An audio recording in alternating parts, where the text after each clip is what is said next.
I guess for starters, how do you go into preparation defensively with seeing what happens on Iowa's quarterback this Saturday? You still, traditionally they still want to run the ball first. They play with multiple tight ends, heavy sets. They are a throw second mentality, and the backup is a big guy. He's got a big arm, talented in that aspect. Not as mobile as the starter. So we'll take that into consideration on the way we're game planning.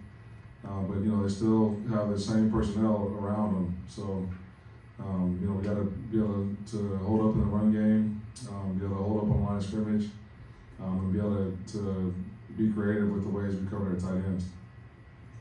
The defense looked like it played outstanding, but having watched it back, I forgot that they had a couple of should have been touchdowns that were dropped or overthrown. So how do you address the secondary coverage where there's been a lot of big plays to the other team's passing games this season? Yeah, the 2 times they were open was on a double move, like that. We also hit them on a double move, right? And then a play action pop pass where we lost eyes. But that is, that's the give and take where you are aggressive in the way you play the game defensively and trying to get hits on the quarterback. And when the quarterback gets hit as much as he did, you tend to overthrow those type of throws. And so I wasn't as concerned. Like I said, we can teach the technique on the double move. Got to be more patient with our eyes on the tight end, but I think there's a reason why they missed those plays, and it's because we were in the backfield a lot. What is the status of O.C. Brothers? He should be available this week. Plan on him getting his role back if that's the case, or if not, obviously Yanni had a great game on Saturday. Yeah, I was really happy with the way Yanni played and with the way he prepared.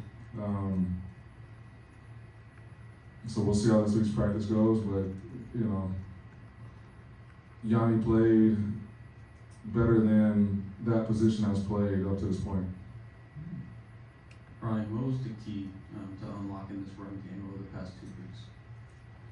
I think just a combination of things. One, I think our offensive line is playing better. Obviously, Gus getting inserted into the lineup and feeling comfortable helps. Just with his experience, his athleticism, his mindset, the way he communicates. I think our running backs are starting to hit their groove, and we as an offensive staff are finding out what they're good at and what's their comfort level and the type of runs that we're calling. And I think the HUD's ability to push the ball down the field also helped to create favorable boxes to run the ball. And I thought Graham did a nice job of sticking to what was working. And anytime you can run the ball the way we did and have balance that way, it bodes well offensively for sure. Do you have an update on Max Squared's status? Still waiting on the diagnosis. It didn't look great, but we'll see. And then obviously, if you were to miss time, you got Garrett Miller. Just can you talk about what he brings to the table and what you saw out of him on Saturday? You talking about Garrett? Yes. Yeah. We're starting to see what everybody was talking about when I got here in December. Just his explosiveness down the field. He's a big guy that can move very very fluidly and strong in the run game. He's got good hands. He's got a good feel for the game. He's a good football player.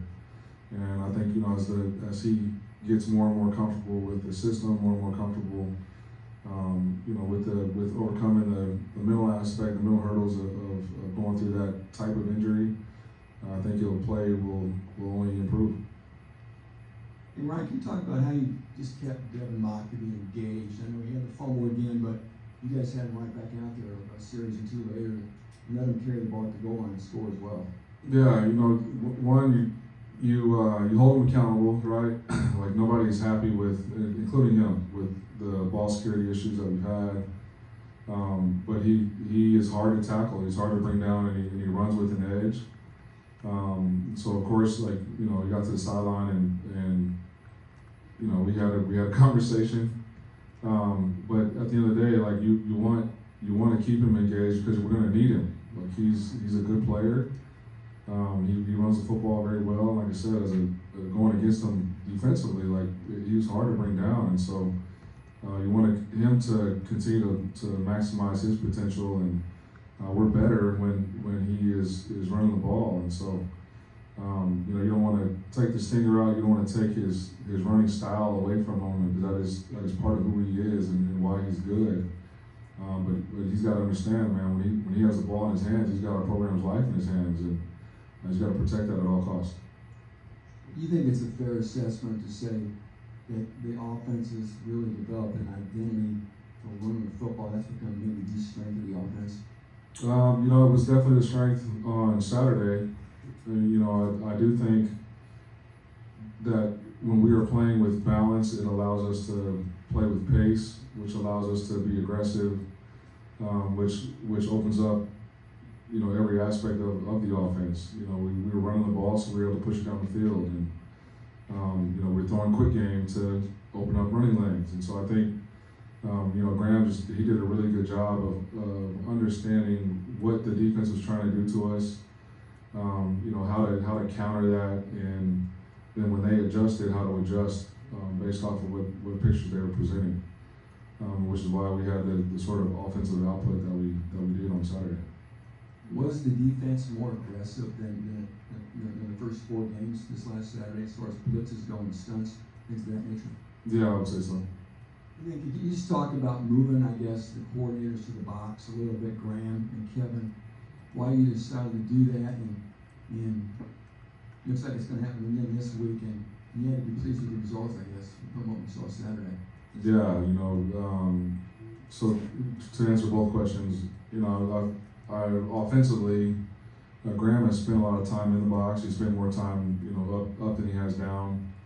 And I think with Hudson's maturity and his understanding of the offense now, it allowed Graham to go up top, because you can see you can just see better from up there, right? You can see the rotations defensively. You can see alignments. You can see what happened, you know, during the play from that bird's eye view a lot clearer than you can from the sideline. And Graham's got great communication with Daggy, and Daggy's a former quarterback, and so he can talk to the cues when in between series to relay messages that Graham has.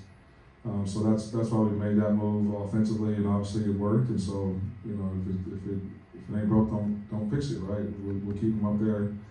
Then defensively is the same thing. You know, Kane for the last 2 years, and even, you know, when he was at SMU was upstairs. And so I felt like the communication that he and I had the last 2 seasons when he was in the box was very informative and quick and concise. And you know, nobody knows the defense or the signals the way I do, and so it just made sense for him to go upstairs and for me to be signaling and for us to communicate that way on game day. Just talk about Iowa and their ability to win games and special teams and defense, and you've seen them obviously over the years. Yes, on paper they've got some issues with injuries, etc. What makes them especially dangerous, or is that really what makes them especially dangerous to you? Yeah, so to me what makes them dangerous is that Iowa's going to be Iowa, and they have been since 1999. You know, they're going to play really, really sound defense and not make mistakes. They're going to make you earn it. Special teams is going to be a weapon for them.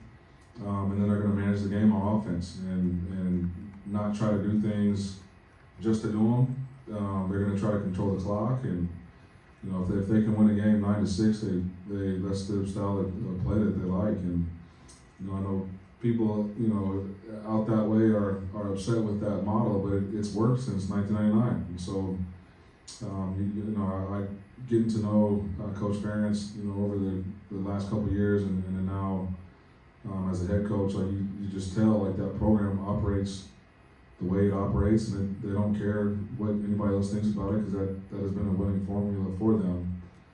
So we'll have to do a good job of not letting them dictate the pace, dictate the tempo, or dictate the style of play, and try to do everything we can to play our brand of ball and make them adjust to it. Any more questions for Coach? All right, thanks, Coach. Thanks, everyone. Thanks. Thanks, Aaron.